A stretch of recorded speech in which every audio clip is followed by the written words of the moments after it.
The awkward silence in the group around Hugh was broken by an incredulous laugh which was almost a gasp.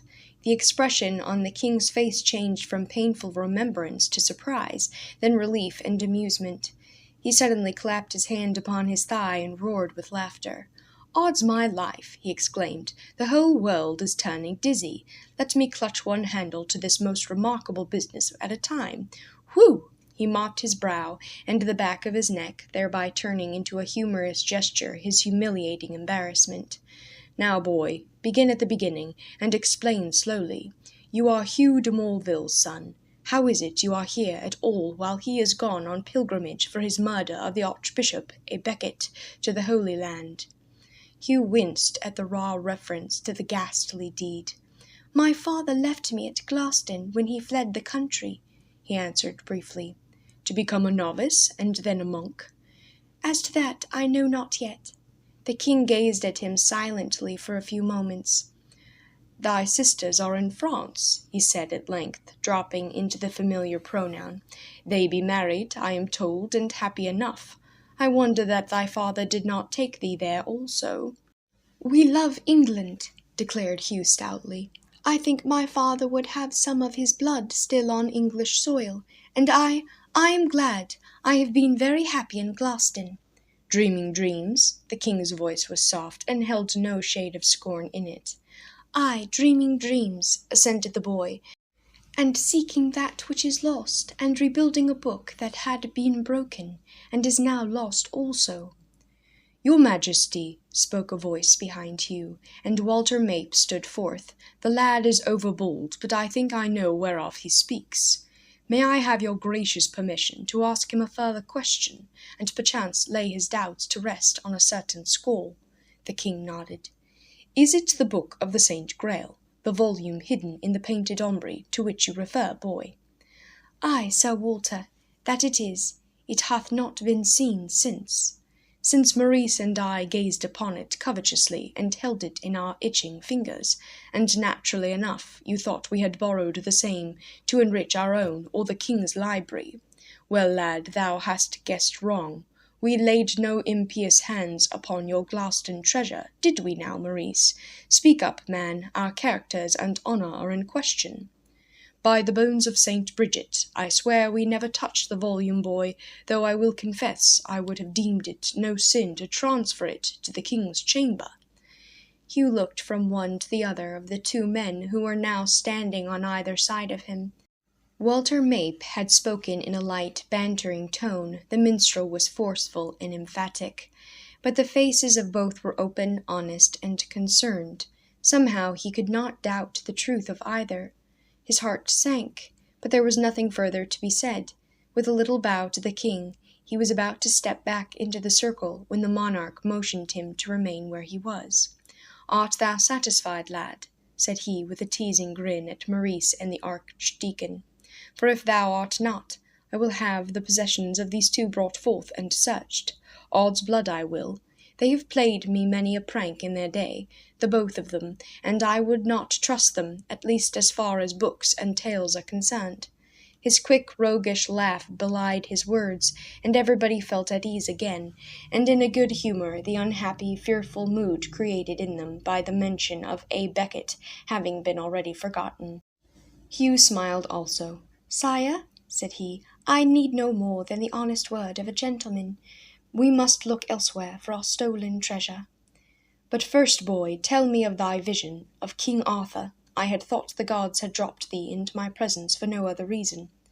So Hugh told the story of his wanderings in the marshes of Avalon, of his strange other-world experience, and of how Dickon and Blaharis, the mad hermit, had found him and borne him to Beckery, and how, later, the monks had dug between the two pyramids in the graveyard outside the old church and discovered the king's grave, just where the vision had foretold. But if the Holy Grail, and the age-old tradition that it had been lost or buried somewhere in Glaston, he said nothing. That was too deep a matter, too sacred, and for him too precious, to bring forth in this little company of idle courtiers, so worldly wise and incredulous. Instinctively he knew that they would not have understood. But perhaps he was mistaken. for a hush lay upon them as he ceased speaking, and in the king's face was a look of wistfulness as well as interest. "I would I had a son like thee, my boy," he said impulsively. The remark thrust a knife, as it were, into Hugh's heart and memory. He had forgotten the message from the tall outlaw, bringing ill news to his father of a rebelling son. He wished he might withhold the folded bit of parchment, but that, of course, he could not do. "Sire," said he hesitantly, "I had almost forgot. As I passed through a wooded road, on my way hither, a stranger bade me give your majesty this written message." He knelt as he handed the king the note, and then stepped back among the courtiers, watching the sovereign's face with concern and real sympathy as he opened and read the missive. The round face flushed darkly, the color sweeping up in waves from his thick neck. He leaped to his feet, his stocky body alive with energy and determination. "By God's eyes," he cried, using his own peculiar oath, "the ingrate, the inhuman creature that would take up arms against the father that begot him, and that loves him. Oh, my son, my son!" The little company about the fireplace broke up instantly. Those sitting rose to their feet. Faces paled and grew troubled. "What is it? What hath happened?" One after another whispered to his neighbor. King Henry brushed them aside, calling for his personal servants and closest friends. "My son Henry has taken up arms against me," they heard him state in a voice cold with fury. "We must get back to London at once, without a moment's delay." In the confusion that followed, Hugh was quite forgotten. He managed to get himself out from under foot of the courtiers and servitors, who immediately began rushing about. Everyone was far too busy to notice or delay him if he wished to depart, and he did so wish. There was no further need for him to stay, save to find the little Lady Eileen again, and bid her farewell. She, however, seemed to have been swept away with the hurrying, whispering womenfolk who had rushed off to prepare the Queen and themselves for departure. He made his way toward the outer court to find his horse, but, as he was crossing it toward the stables, a light footstep sounded behind him. He turned and saw her running after him. "Eileen," said he, "my Lady Eileen, I had feared I could not tell thee my thanks for thy help, and—" "There is naught to thank me for," interrupted the girl breathlessly, "but I wanted to see thee again, and tell thee I am sorry about the book, that it was not here to be recovered. Oh, Hugh, what can have happened to it? Who would have taken it? What wilt thou do about it now?" At the sound of his very own thoughts being put into words by the sympathetic girl beside him, all the discouragement and despair Hugh had not yet allowed himself to face seemed suddenly to rise up and overwhelm him. Tears started to his eyes, and his lips trembled so that he dared not trust himself to speak. "Hugh, thou art weary beyond bearing." Eileen laid a hand gently on his sleeve. "And I doubt not thou art hungry also. Hast eaten at all since leaving Glaston?" The boy shook his head, forcing a little smile. He was hungry, faint for lack of food. That must be why he seemed to be behaving like such a baby. Things had happened so fast, and he had been so desperately eager to overtake the king and his court before they moved beyond his reach and scattered, perhaps. He had not even thought of food until this moment, and now that the girl mentioned it, he realized how completely empty and hollow he felt. And Eileen, womanlike, did not need to be told anything further. "Come with me," she commanded, seizing Hugh's hand and moving down the court in the direction of the cookhouses. In no time at all she had got hold of a friendly servitor who found a seat for Hugh in a corner of one of the great kitchens, and supplied him with a bowl of rice soup and a generous slice of pigeon pie, thick, juicy, and succulent. The boy fell to with a good appetite, and soon found both courage and conversation coming back to him.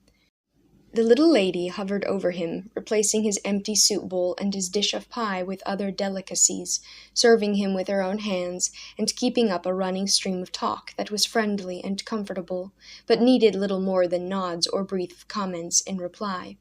When at last the boy stood up, replenished to the full, he felt that he was now a new man entirely. Eileen smiled up at him. "There now," said she, "that is better. I wonder thou wert able to stand on thy 2 legs at all, with nothing inside thee since yesterday noon." She dug into the silken pouch hanging at her girdle, and produced the yellow hair ribbon. "My favour is still thine. May it help thee again, and to better purpose."